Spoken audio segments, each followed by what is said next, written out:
여러분 안녕하세요. 반갑습니다. 원광대 HK 플러스 감성문학교실에 오신 여러분을 환영합니다. 저는 진행을 맡은 이문영입니다. 오늘 감성문학교실 두 번째 시간인데요. 이번 시간 함께 해주실 분은 제가 개인적으로도 참 좋아하는 소설가입니다. 이분은 참 많은 독자들의 사랑을 받고 두터운 팬층을 형성하고 계시는 분인데 왜 이렇게 사람들이 이분을 좋아하는지 제가 오늘 함께 이야기 나눠보면서 그 이유를 파헤쳐 보도록 하겠습니다. 소설가 이은정님 모시고 이야기 나눠볼게요. 안녕하세요, 작가님. 반갑습니다. 안녕하세요. 소설 쓰는 작가 이은정입니다. 만나서 반갑습니다. 네. 제가 작가님에 대해서 좀 더 소개를 해드리자면, 우리 작가님은 단편소설 개들이 짖는 동안이라는 작품으로 2018년도에 동서문학상 대상을 수상을 하셨습니다. 그리고 에세이집 눈물이 마르는 시간, 또 공저로 쓰신 내가 너의 첫 문장이었을 때라는 책과 최근에 소설집 완벽하게 헤어지는 방법을 낸 그야말로 내공이 탄탄한 작가님인데요. 20년 이상 글을 써오시면서 어떤 내공을 이렇게 다지셨는지 오늘 함께 이야기를 나눠보도록 하겠습니다. 오늘 굉장히 낭만적인 주제예요. 문학, 목매 달고 죽어도 좋을 나무라는 낭만적인 주제인데 이 주제에 대해서도 이야기를 일단 나눠보도록 할게요. 꼭 글을 쓰는 데 있어서 전공이 중요한 것은 아니지만 작가님이 어떻게 글쓰기를 시작하게 되셨는지 궁금해지더라고요. 네, 저는 딱히 언제부터다, 어떤 이유에서다 라는 계기는 없는 것 같고요. 다만 처음 제가 창작이라는 걸 하게 된 것은 제가 조금 심각한 사춘기를 건너왔습니다. 그때 반항도 심하고 방황도 많이 하고 그랬을 때여서 사람들하고 즐겁게 소통하는 법을 잘 몰랐던 것 같아요. 그때 저한테 왔던 게 말을 걸었던 게 시였는데 그래서 제가 처음 쓴 거는 시였습니다. 시로 고등학교 때 시를 많이 썼던 것 같고 고등학교를 졸업하고 나서는 물론 그 방황이 조금 계속되기는 했는데 그때는 시가 아니라 소설이 왔어요. 그래서 소설을 또 써보니까 시보다 저한테는 잘 맞는 것 같고 매력도 많은 이제 장르이기도 하고 해서 그때부터 계속 습작을 해왔습니다. 네, 그럼 학생 때부터 시를 쓰고 또 이제 소설을 써보니까 소설이 좀 더 내 적성에 맞는구나 싶어서 써오셨는데 정말 긴 시간 글을 써오셨어요. 그 네, 과정에는 우리 작가님께서 뭐 성인이 되고 일도 하셨을 거고 제가 알기로는 참 이렇게 또 잘 나가는 누군가를 가르치는 또 그런 분이셨잖아요. 이제 그러다가 이제 전업 작가의 길을 걷게 된 또 그 계기도 궁금해지더라고요. 네. 습작을 20살 때부터 계속 꾸준히 하기는 했었는데 그게 직업이 될 거라고는 20대에는 생각하지 못했어요. 사실은 어떻게 하면 작가가 될 수 있는지도 몰랐고 주위에 이쪽 일을 하는 사람도 없었고 제가 정보를 수집할 만큼의 어떤 간절함이 있었던 것도 아니었고요. 그때는 그냥 소설 만드는 일이 재밌고 좋아서 썼을 뿐인데 제가 조금 간절하게 소설가가 되고 싶다라고 생각했을 무렵에는 뭔가 마음이 조금 아팠던 시기였어요. 그래서 그때는 외출을 할 수 없는 상태였기 때문에 집에만 한 3년 집에만 있었는데 집에서 할 수 있는 거라고는 책 읽고 쓰는 것밖에 글 쓰는 것밖에 없었어요. 근데 다행히 그게 좋아하는 일이었고 그래서 열심히 했고 그러다 보니까 등단을 하게 됐는데 등단을 할 때 이미 저는 실직 상태였기 때문에 그렇다면 이걸로 먹고 살아야겠다. 그렇게 누군가한테 얘기를 했습니다. 어떤 작가분께. 그랬더니 그 작가분이 그러셨어요. 전업 작가가 어떤 걸 각오해야 할 수 있는 일인지 아느냐고, 알고 하는 얘기냐고. 그때는 몰랐습니다. 왜 이렇게 겁을 주시지? 그랬는데 제가 이걸 하고 보니까 알겠어요. 아무리 열심히 해도 벗어날 수 없는 그런 것들이 있고요. 경제적인 문제도 그렇고 아직은 조금 힘든 일이 더 많지만 제가 더 내공을 쌓고 더 열심히 또 글을 쓰고 그러다 보면 보람도 분명히 있으니까요. 그래서 지금은 365일 중에 360일이 사실은 힘들고 괴로워요. 근데 그 나머지 5일이 주는 행복과 희열 이런 것들이 그 360일을 전업 작가로 살게끔 만드는 것 같습니다. 사실 이 글을 쓰는 작가도 전업으로 살기 힘들고 예술을 하시는 분들도 마찬가지잖아요. 이 현실적인 문제가 녹록지 않은데 그 힘든 360일을 이기는 5일 때문에 이렇게 꿋꿋이 버텨왔다고 하시니까 참 이렇게 작가님이 무수하게 지나왔을 그 고독의 밤? 이런 것들이 막 상상이 되면서 마음이 좀 뭉클해져요. 네. 그럼에도 불구하고 그 생활이 매력 있고 또 지속할 만한 그런 힘이 있기 때문에 하고 계시는 거겠죠. 또 네. 그렇게 해서 지금의 이은정 소설가님이 되셨고 독자들에게 사랑받는 네. 아, 참 이야기를 나누면 나눌수록 이분은 좀 글에 대해서 진심이구나. 참 사랑하는구나. 이런 생각이 좀 드는데요. 오늘 주제가 의미심장하잖아요. 네. 문학, 몸에 달고 죽어도 좋을 나무인데요. 왜 주제가 이렇게 정해졌을까요? 이거는 책 제목인데요. 1989년도에 도서출판 열사람에서 출간된 책 제목입니다. 잠깐 책을 제가 보여드리면 보이시나요? 오래된 책이라서 89년도에 나온 책인데 지금은 이름만 들으면 다 알만한 소설가 10분이 소설가가 된 이제 과정 이런 것들을 쓴 수필집인데요. 그때 제가 2010년도에 처음 삶이 조금 흔들렸을 때 작은 암자에 가서 주지 스님을 뵀는데요. 그분이 마침 신춘문예로 등단한 소설가셨어요. 그래서 우연찮게 그렇게 만나서 차를 마시면서 얘기를 나눴는데 그분이 얘기가 끝나고 나서 저한테 그러시는 거예요. 너 글 계속 써도 되겠다. 너 작가 되겠다. 뭐 이렇게 말씀해 주시는 거예요. 그러면서 책꽂이에서 이 책을 빼가지고 저한테 주시면서 이 책 읽으면 포기하고 싶지 않을 거야. 이렇게 말씀하셨어요.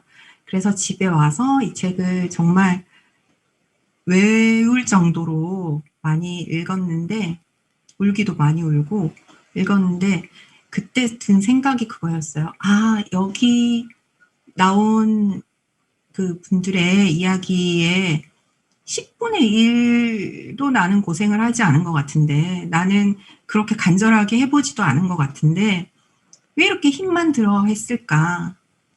그래, 해보자, 그럼. 나도 해보자. 그런 생각으로 그때 블로그 제목도 바꾸고 제가 만나는 대부분의 사람들은 이 책, 절판된 이 책의 제목을 알고 있을 정도로 나는 이제 문학에 목매달았어 라고 말을 하고 다녔어요. 그래서 이번 주제도 사실 그 책 제목만으로도 너무너무 사람을 흥분시키지 않나요? 이번 주제로도 되게 어울릴 것 같습니다. 감성문학교실에 맞는 것 같아요. 네. 너무 잘 어울리는 주제라는 생각이 들고 그때 그 스님께서 이 책을 주셨으니까 지금 현재 우리가 또 만나고 있는 게 아닌가라는 생각이 들면서 굉장히 작가님께는 운명적인 책이구나. 작가님을 구원한 책이구나라는 생각이 들어요. 이게 맞습니다. 절판된 책이어서 제가 사실 읽어보고 싶어도 읽어볼 수가 없었는데요. 이 책이 정말 외울 정도로 보셨기 때문에 모든 부분들이 작가님의 마음속에 와닿았겠지만 그중에서도 좀 특별한 구절이 있을 것 같은데 한번 소개해 주실 수 있을까요? 이 책이 10분의 소설가의 이야기인데 제가 짧게 두 분의 그 기억나는 글귀를 읽어드리겠습니다. 이 글의 제목은 내 영혼에 내리는 어두운 비인데요. 이러다간 안 되겠다 싶어 남 춘천에다 골방 하나를 얻었었다. 후배에게 일금 1,000원 정을 간신히 구워 가까스로 방세를 낼 수 있었다. 일금 1,000원 정으로 얻을 수 있는 방의 모습을 상상해보라. 그러나 나는 거기서 겨울을 보내며 마치 고행을 하는 기분으로 고통스럽게 글을 썼었다. 나를 아는 사람들을 모처럼 만나면 아직도 살아있니? 귀차구나. 라는 말로 인사를 대신했다. 중편 소설을 하나 써서 세대라는 월간지에 내었었다. 그러나 보기 좋게 낙선을 했다. 당선작 없음. 나는 발표문을 보고 막막했었다. 앞으로 또 1년을 글만 믿고 어떻게 살란 말인가. 그러나 글만 믿고 1년을 기적처럼 살았다. 이건 우리가 다 알고 있는 이회수 선생님의 글이었습니다. 그리고 이 책의 표제작인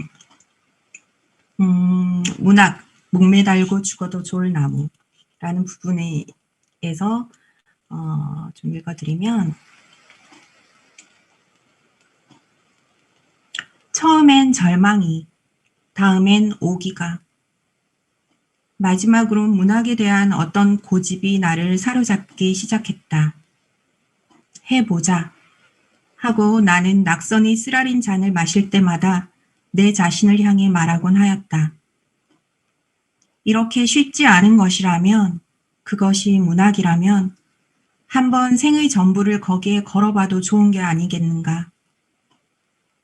만약 그 20대의 가을, 겨울마다 내가 소설마저 쓰고 있지 않았더라면 나는 짐작하건대 너무 쓸모없는 내 자신에 대한 분노와 자책 때문에 연탄불이라도 확 피워놓고 벌써 죽어버렸기 십상일 것이다. 네. 작가님께서 읽어주신 부분들을 잘 들어보니까 정말 그 책 안에 있는 소설가님들도 목숨 걸고 진짜 글 쓰는구나. 이게 막 절절하게 와닿아요. 그래서 이 소설가를 꿈꿨던 이은정이라는 사람에게 어떤 뜨거움을 줬을 것 같다는 그런 생각이 들거든요.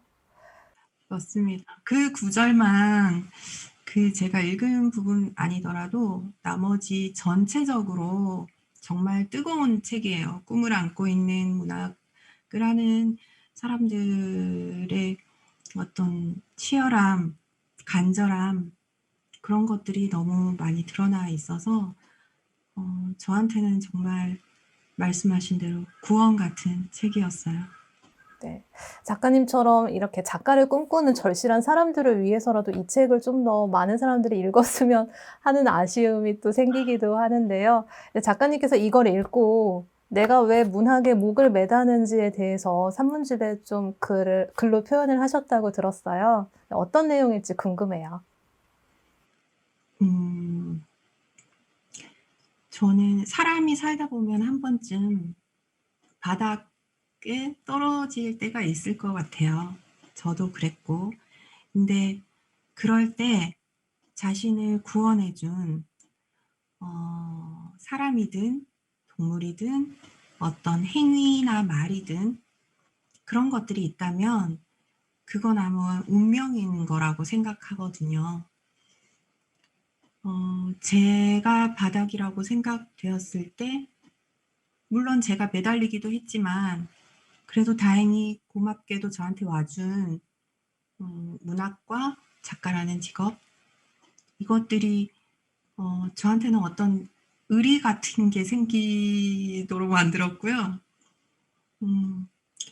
그래서 저는 그거를 너무너무 지키고 싶은, 지금까지 내가 이렇게 열정적으로 뭘 해본 적이 있었나? 뭘 하고 싶었던 적이 있었나? 지키고 싶었던 적이 있었나? 없었어요. 그래서 운명이라고 생각하고 있고, 잘 될지 안 될지는 모르겠는데,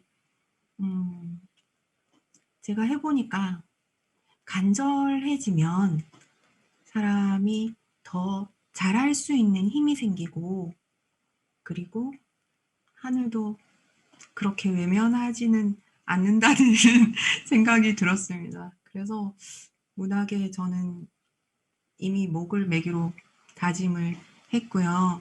문학이 없는 삶? 문학과 만약에 이별하게 된다면 제가 존재할까 싶을 만큼 지금은 저한테 너무 큰 생이 전부이기 때문에 계속 질척거리면서 옆에서 붙어서 놓지 않으려고 애쓰고 있습니다. 네. 아니, 원래 문학 저도 좋아하긴 하는데, 문학이라는 게 참 고맙게 느껴지네요. 뭔가 작가님의 삶의 이유라고 하니까 굉장히 이게 고마움으로 다가오면서, 아까 읽어주셨던 그 책의 소설가 분들도 수많은 공모전에 도전을 했지만 떨어졌잖아요. 우리 작가님도 그런 과정을 좀 많이 겪으셨겠죠. 몇 번의 네. 공모전에 도전을 하셨을지 궁금해요. 제가 확실한 횟수는 모르겠고요. 제 우편으로 우체국에서 응모를 하는데, 모아놓은 그 영수증이 지금은 버리고 없는데, 모아놨었어요. 제가 어디에 보냈고, 뭐 이랬던 것을 모아놨었는데, 그게, 편지 봉투 속에 들어가지 않을 정도였습니다. 그러니까 우체국에 가면, 이제 직원들이 그 겉봉에 쓰여져 있는 뭐 어디 문학상 공모 뭐 응모작 뭐 이렇게 써 있는 걸 보고 이제 제가 대충 어떤 애인지 눈치를 채셨을 테니 다음번에 가면 여기도 응모하세요? 이번에는 꼭 되세요? 막 이런 응원을 받고 그랬던 기억이 나네요. 되게 끊임없이 오랫동안 많이 했던 것 같아요. 그래도 결국에는 그 간절함이 통해서 드디어 2018년도에 그 개들이 짖는 동안이라는 단편으로 동서문학상 대상을 수상을 하게 됩니다. 그 소식을 들었을 때 어떤 기분이 드셨을까 궁금해요. 제가 사실은 그때가 바닥인 상태였어요. 그때 아는 동생과 함께 삼겹살과 소주를 먹고 있었습니다. 그 이유는 제가 돈을 빌리려고 만난 상태였는데, 제가 성격이 그렇지 못하다 보니까 돈 얘기는 꺼내지도 못하고 둘이서 그냥 술만 먹고 있던 상태였는데, 서울 전화번호로 전화가 왔어요.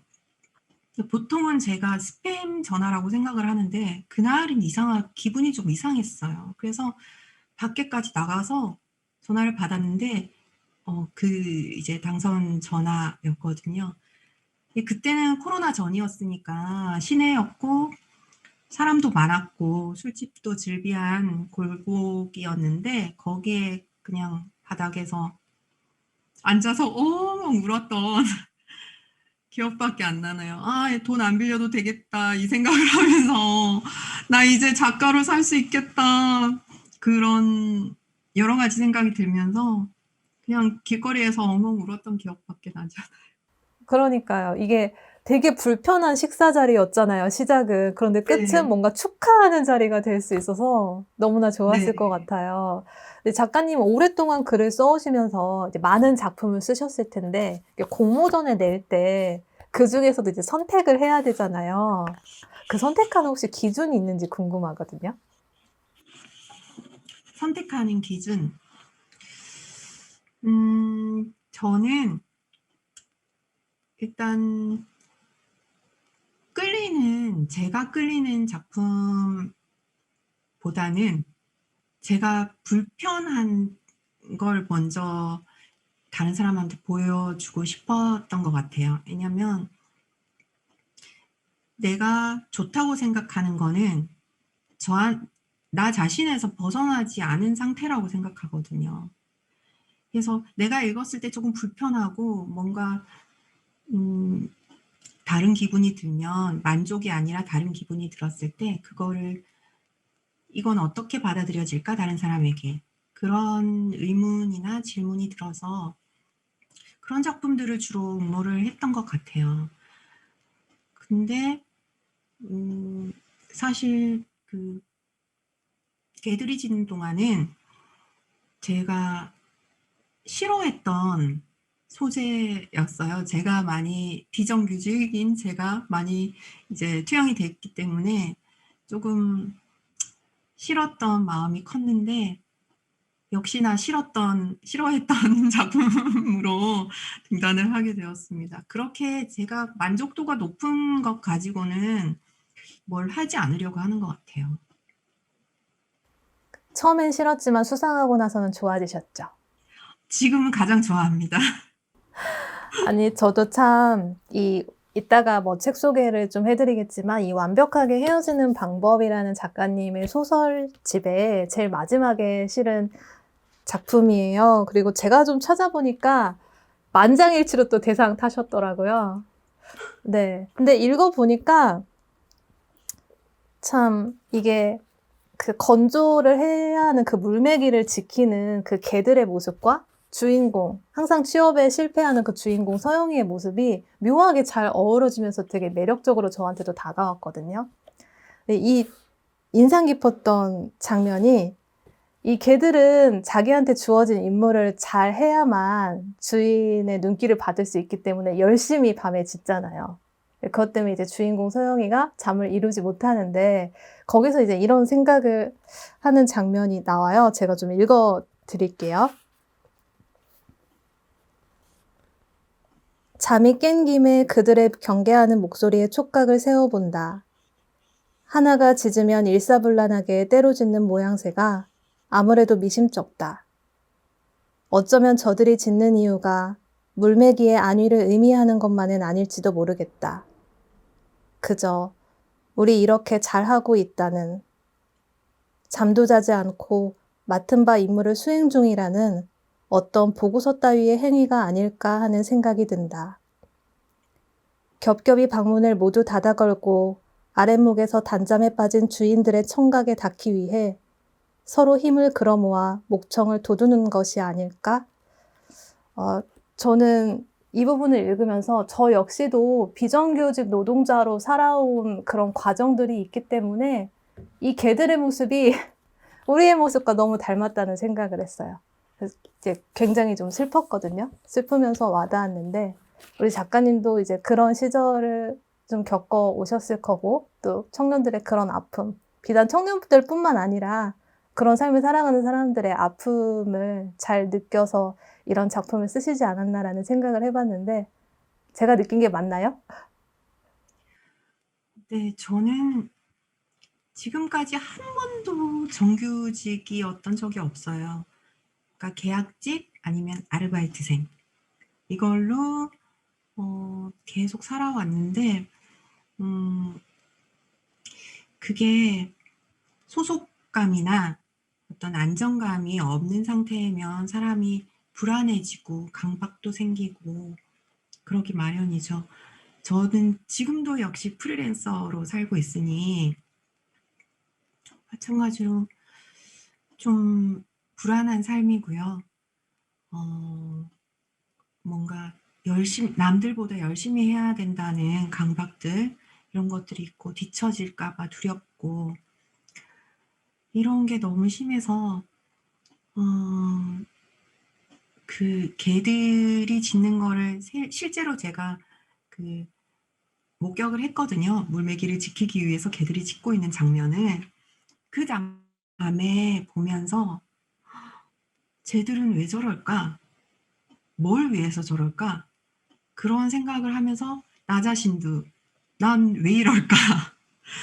뭘 위해서 이럴까? 고작 계약직인데. 막 이런 생각들을 하면서 그때 이제 그 마음이 많이 투영되어서 쓴 작품이었거든요. 그래서 싫었었는데, 아마 그 마음이, 실제 마음이 많이 투영됐기 때문에 그게 사랑받지 않았나 생각이 듭니다. 아마 읽는 분들이라면 다들 공감을 하실 테고, 그 개 중에 이제 덕배라는 개가 있는데, 걔가 이제 어떻게 보면 가장 믿음직스러운 개였는데 탈출을 해버리잖아요. 근데 이제 서영이가 그 전날 좀 덕배한테 뭐라고 한 게 있어서 혹시 자기 때문은 아닐까 이렇게 걱정을 하고 있다가 우연히 덕배를 발견을 하고, 아, 잘 있다고 주인한테 이제 말해줘야지 하고 동영상을 찍는데 결국은 그 동영상을 전화하지 않은 채 소설은 끝이 나잖아요. 아무래도 이 서영이도 덕배의 그 자유로움과 행복을 보면서 자신도 좀 그렇게 살고 싶은 마음이 들지 않았을까? 저는 덕배가 도망갔을 때 굉장히 기뻤어요. 제가 너무 감정이입을 해서 이 개들이 꼭 저 같은 거예요. 그래서 우리 다 이 삶에서 도망치고 싶다는 생각을 하잖아요. 내가 하고 싶은 거 찾아서 자유롭고 행복하게 살고 싶어. 하지만 그러지 못하잖아요. 그래서 덕배를 보면서 좀 감정이입을 해가지고 막 덕배 응원하고 서영이도 그리고 서영이를 닮은 우리들도 좀 이렇게 살았으면 좋겠다라는 생각이 들더라고요. 맞습니다. 덕배가 그런 역할을 했습니다. 그 뒤에도 덕배가 그렇게 자유로워진 이후에도 주인공은 또 이제 그걸 쓰고 있어요. 자기소개서를.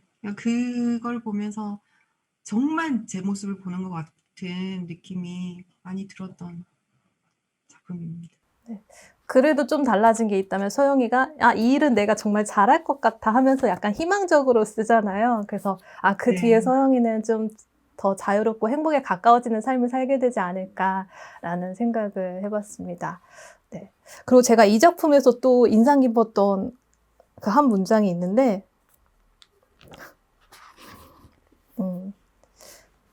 사람이 사람인 상태로 가장 뜨거울 수 있는 온도는 몇 도일까? 체온계 눈금은 42도까지다. 사람은 죽었다 깨나도 100도에 도달할 수 없다는 얘기다. 그러니까 어차피 인생은 미지근한 거다. 이런 부분을 읽으면서 이 작가님은 인생 2회차를 살아가나? 이런 생각이 들면서 이 언니한테 인생 상담 받고 싶다. 이런 생각이 들었거든요. 이 문장은 어떻게 여기 이렇게 표현을 하시게 된 건지 그 의미가 궁금해요. 저는 강박이 원래도 많은 성격이었는데 비정규직 노동자로 살다 보니 더 많은 강박이 생겼던 것 같아요. 그래서 계속 열심히 뜨겁게 이런 것만 나한테 강요를 하고 이렇게 여유로운 어떤 순간들이 불안한 거였어요. 근데 어느 날 시골에서 그 의원을 갔는데 그때 이제 뭐죠? 그 체온계를 입에 물고 있었어요. 그러다가 제가 딱 뺐는데 체온계가 그 가장 높은 온도가 42도까지로 표시가 돼 있는 거예요. 저는 그걸 처음 봤거든요. 그 체온계가 거기까지 있다는 걸. 근데 그걸 보면서 느낀 거예요. 세상에 물이 100도까지 끓는데 그럼 사람은 42도가 넘으면 죽는다는 거구나. 너무 뜨거우면 죽는다는 거구나. 그런 생각이 그때 병원에서 든 거예요. 그래서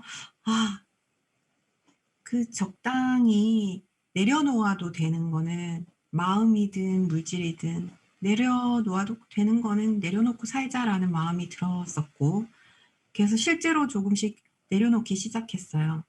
그랬더니 강박이 사라졌다기보다는 여유가 찾아온 거예요. 여유가 찾아와서 그게 약간 이렇게 부드럽게 서로 좀 연결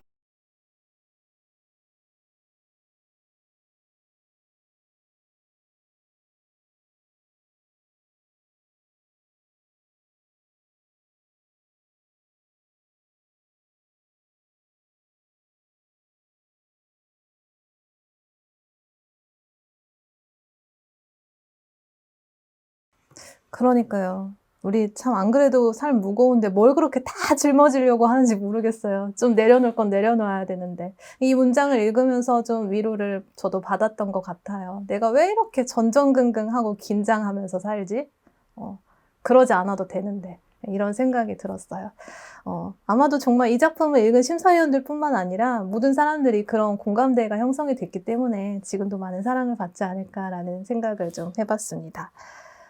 이 소설집 완벽하게 헤어지는 방법 굉장히 표지가 예쁜데요. 이 책에는 8편의 단편 소설이 들어 있습니다. 이 책은 또 2020년도에 아르코 문학창작기금을 받아서 만들어진 책이라고 들었는데 이 문학창작기금 받기 굉장히 어려운 일 아닌가요? 어, 저는 안 될 줄 알았어요.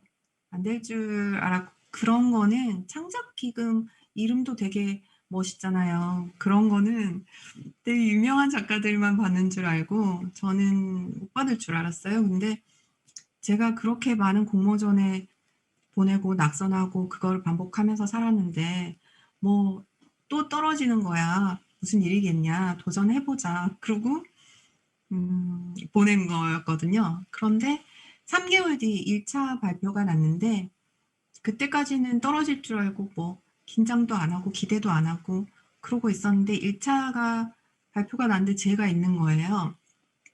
그래서 3개월 뒤에 2차 최종 발표가 나는데 그 3개월 동안은 정말 기대가 되고 막 이래서 사람이 참 긴장의 연속이었던 것 같아요. 3개월 동안은. 그랬는데 다행히 최종 합격 당수 통보를 받고 바로 책 출간 준비를 하고 그리고 그때 등단했을 때랑 똑같이 좀 전업 작가의 수명을 조금 내가 더 늘릴 수가 있겠구나 그런 생각이 들었던 것 같아요. 참 복덩이 소설집이네요. 복덩이 소설집. 사실 제가 이 책을 처음 받았을 때 사실은 바로 읽었어요. 바로 읽고 빨리 읽고 난 작가님한테 이 내용 어땠는지 소감 빨리 얘기해 줘야지 하고 읽었는데 너무 저한테 제가 감당하기 좀 벅찰 만큼 너무 강렬했던 거예요, 이 작품들이. 그래서 심지어 제가 며칠 동안 꿈을 꿨어요. 네, 꿈을 꿀 정도로 좀 감당하기가 벅찼고 그리고 제가 생각하는 그 삶의 색깔에 대해서 다시 한번 생각해 보는 계기가 되었어요. 왜 우리가 평범한 삶을 떠올리면 무난한 삶을 자연스럽게 떠올리잖아요. 과연 우리가 생각하는 평범한 삶이 무난하고 보통보다는 살짝 아름다움에 가까운 삶이 맞을까? 속속들이 들여다보면 누구도 다 상처받고 누구도 다 뭔가 찌질하고 또 잔인한 면도 있고 그런 배고픈 면도 있고 그래도 가끔 희망이 있는 건데 왜 우리는 평범한 삶을 이렇게 무난한 쪽으로만 생각을 해왔을까? 우리가 아니라 뭐 제가 그랬을 수도 있고요. 그러면서 우리 작가님이 생각하는 인간관계 속 그 평범한 삶은 무엇일까? 그리고 어떤 의도로 이 8편의 소설을 이 책 안에 담았을까라는 궁금증이 생겼습니다. 저는 세상에 평범하지 않은 삶은 없다고 생각하고 평범한 삶도 없다고 생각해요, 사실은. 왜냐하면 그 평범이라는 정의가 힘들잖아요. 우리가 짜장면을 시켜 먹으면 보통과 곱빼기가 있잖아요. 근데 곱빼기는 어차피 보통의 2배니까 이해가 가는데 그렇다면 보통은 이 기준은 누가 정하는가? 그거랑 똑같은 것 같아요. 사람의 인생이 저 사람 평범해 라는 거를 기준화할 수가 없는 것 같거든요. 여기서 말하는 여기 나온 8편에 나온 사람들의 그 등장인물들의 삶도 사실은 평범하지 않아요. 그리고 우리의 삶도 누구나 평범하지 않아요. 모든 인생이 드라마고 영화고 대하 소설이에요. 근데 우리는 누군가는 평범한 삶을 원하잖아요. 나 좀 평범하게 살고 싶어. 이런 얘기들을 많이 하시는데 그건 저는 그랬으면 좋겠어요.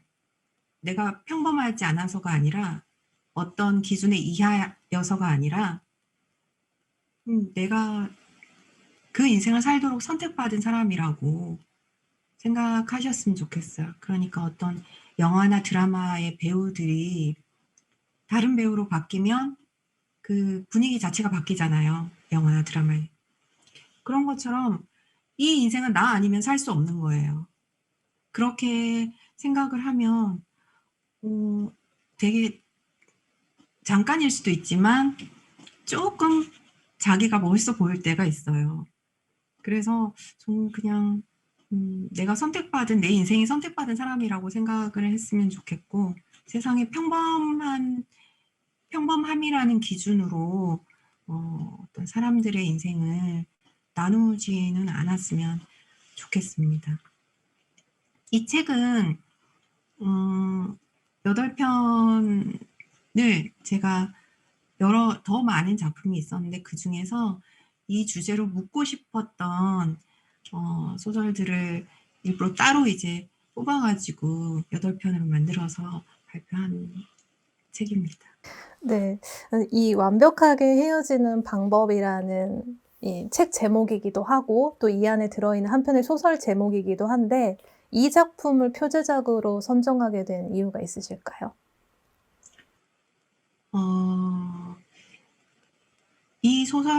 이 책의 모든 내용에는 이별이 존재하고요. 폭력도 존재합니다. 그런 글들을 묻고 싶었던 거였기 때문에 그런데 인간이 가장 최초의 이별을 겪을 수 있는 게 뭘까? 겪는 것들이 뭘까? 생각해 보니까 우리는 태어날 때 엄마랑 끊어지잖아요. 탯줄로 연결되어 있다가 거기서부터 이제 시작되는 거예요, 이별이. 그러니까 우리는 이 세상에 나자마자 이별을 하는 사람들인 거예요. 그러니까 가족들과의 이별이 가장 기본적인 우리가 가장 먼저 겪는 것이 아닐까? 그 얘기가 이제 가족들의 이별 이야기라서 제목도 그렇고 이 책 전부를 포괄할 수 있지 않을까? 그런 생각이 들었습니다. 이 완벽하게 헤어지는 방법 우리 시청하고 계시는 분들께서 이야기 들으면서 어떤 내용인지 조금 궁금해하실 것 같은데 살짝 이야기 부탁드려도 될까요?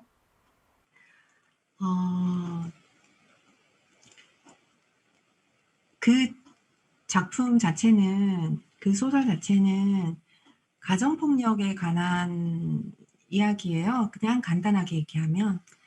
근데 저도 직접 간접적으로 겪은 일이라서 그게 그 가족 구성원들의 자존감을 망가뜨리고요. 그리고 일상을 파괴하는, 인생을 파괴할 수도 있는 아주 무서운 폭력이기 때문에 그거에 대해서 일단 써보고 싶었는데 사실 결과는 그게 아니었어요. 그러니까 결말이 처음에는 그게 아니었는데 제가 3번인가 4번인가를 완전히 바꿔버렸어요. 처음에는 이것도 저것도 아닌 상태였고 그러니까 그냥 그렇게 살아가는 어쩔 수 없는 걸 썼었고 나중에는 그냥 헤어지는 방법을 썼었고 그러다가 이렇게 참혹하게 바뀌었습니다. 그런데 그러면서 이제 제목까지 바꾼 거예요. 완벽하게 헤어지는 방법. 제가 그거에 대해서 아주 오래 고민했어요.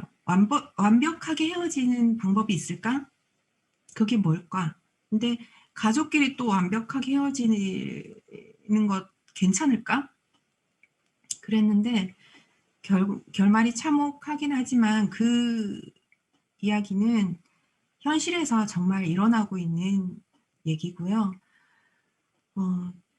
좀 희망을 말하고 싶지는 않았던 것 같아요. 거기서. 네. 참 제가 이 작품에서 조금 인상 깊게 읽었던 구절이 있어서 오늘 읽어 드리려고 좀 준비를 해 왔는데, 그 어머니인 혜자가 남편한테 이제 폭력을 당하고 나왔는데 이제 딸을 마주치는 그 장면입니다. "미안해." 미안하다고 소리치는 혜자를 올려다보며 미주는 기이한 장면을 목격하고 말았다. 남편한테 죽을 만큼 폭행당한 여자가 건물 꼭대기에서 자신의 딸을 내려다보며 미안하다고 말하는 순간, 흩날리는 여자의 머리 위에서 빛나던 무수한 별들, 미안하다고 외치는 혜자의 검은 얼굴 뒤에서 제 온몸을 껌뻑대며 빛을 발하는 별들의 이야기를 미주는 들었다. 대단한 슬픔이나 비참함을 머금은 사람의 등 뒤에서 언제나 빛나고 있었을 저 별들은 정작 보아야 할 대상에게는 보이지 않는다. 절망으로 가득 찬 사람들이 희망의 이야기를 듣지 않으려고 할 때, 그때도 저렇게 뒤에서 반짝이며 서 있다. 네가 믿지 않아도 나는 존재한다는 식으로 가증스럽게. 주로 힘없는 사람들의 생에서는 앞에서 절망이 빛나고 희망은 그 뒤에서 웅크리고 있다. 그 혜자와 그 딸들의 상황이 그냥 너무나 이 구절하고 잘 맞물려가지고 되게 인상적이었고, 이 언제나 빛나고 있었을 저 별들은 정작 보아야 할 대상에게는 보이지 않는다 라는 말이 진짜 이 가족을 향하는 말 같아서 너무 마음이 아팠거든요. 그러니까 이 가족에게는 정말로 작가님이 설정하신 이 완벽하게 헤어지는 방법이야말로 곧 희망인 가족이잖아요. 그렇죠. 그게 우리 현실에서 일어나고 있고, 그러면서도 맞습니다. 이제 가족의 의미, 그리고 이게 과연 개인의 문제인가 사회의 문제인가, 그러면 이웃들은 어떻게 좀 해야 될까, 약간 이런 생각을 좀 해봤어요.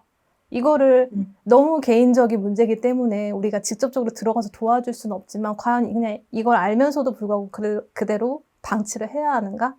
약간 이런 또 생각을 했고요. 작가님께서 이제 전하고 싶었던 메시지가 무엇일지 궁금하기도 했습니다. 저는 개선이나 성장이 없는 관계는 조금 지양해야 한다고 생각해요. 이별을 해야 한다고. 그러면 개선이나 성장의 가능성이 보이지 않는 관계에서의 희망은 뭘까? 이별할 수 없는 사람들도 있으니까요. 그럼 그 안에서 희망을 찾아야 되는데 희망은 뭘까? 그런 생각을 했어요. 왜냐하면 사람들이 절망에 빠진 사람들한테 주로 하는 말이 희망을 가지라는 말이거든요. 그 말을 듣는다고 희망을 갖게 되진 않잖아요, 우리가. 근데 그러면 도대체 희망은 어디 있는 거지? 그런 생각을 했어요. 내가 희망을 가지려면 어떻게 해야 돼? 희망은 오는 걸까? 내가 가져와야 될까? 그렇다면 그 방법은 뭘까? 사람들은 희망을 가지라고만 얘기하고 희망을 어떻게 가질 수 있는지에 대해서는 알려주지 않아요. 그러면 절망에 빠진 사람들이 그 절망 속에서 허우적대는 것도 벅찬데 그 어디에 있는지도 모르는 희망을 찾아다니기가 그건 정말 무리인 거예요. 그래서 저는 여기서 이 이야기에서 이 등장인물들 4명이 있고 이제 3명 여성분들에 대해서 생각을 해봤어요. 이 사람들에게 희망은 뭘까 지금? 끝일 수도 있겠다. 끝이 희망일 수도 있겠다, 누구한테는.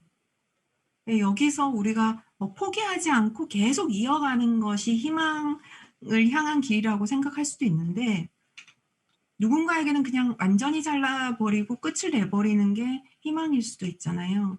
그런 생각을 하면서 많이 이렇게 퇴고를 거듭한 결말이 결국 그렇게 끔찍하게 끝났습니다.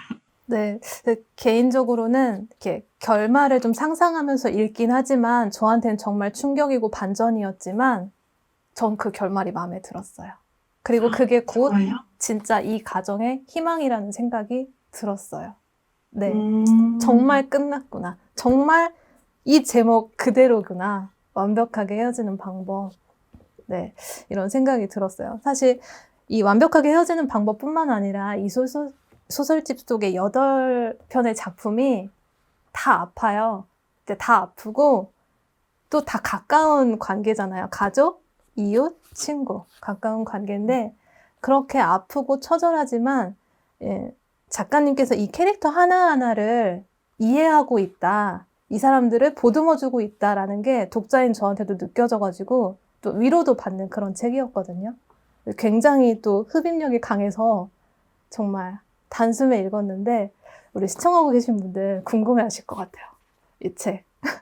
완벽하게 헤어지는 방법 제가 추천드리는 소설집이니까요. 한 번쯤 읽어보셔도 좋을 것 같습니다. 네. 그리고 제가 또 이 책에서 인상 깊었던 정말 저한테 가장 강렬했던 문장이 있어요. 작가의 말에 있어요. 되게 작가의 말을 그냥 짤막하게 남겨주셨는데 저 마지막 문장이 굉장히 와닿았거든요. 평화롭고 무해한 세상에서 나와 당신 그리고 아이들의 영혼이 안전했으면 좋겠다. 아름다운 소설이 아니라서 미안하다. 사실 이 책을 쭉 보면서 눈물을 꾹꾹 참고 보다가 이 아름다운 소설이 아니라서 미안하다는 한마디에 제가 왈칵 눈물이 쏟아지는 거예요. 그래서 정말 이 작가님이 왜 독자한테 그렇게 사랑을 받지? 전 작가님의 SNS를 보면 좀 신기했거든요. 왜냐면 그냥 독자들이 내가 좋아하는 소설을 쓴 작가로서 좋아하는 게 아니라 이은정이란 사람의 행복, 이은정이란 사람이 일상 속에서 잘 지내고 있는지 굉장히 친구처럼 엄마처럼 걱정하는 거예요. 도대체 왜 이 사람을 이렇게 좋아하지? 라고 생각했는데 이 진심이 다 통했던 것 같아요. 이 마지막 문장을 쓸 때 어떤 기분이셨을지 궁금해요.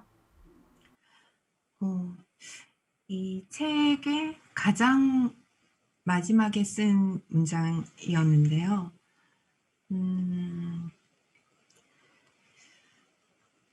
지금도 그렇습니다. 아름다운 소설이 아니라서 미안합니다. 근데 사실 그래요. 불편한 이야기들이 맞아요. 맞는데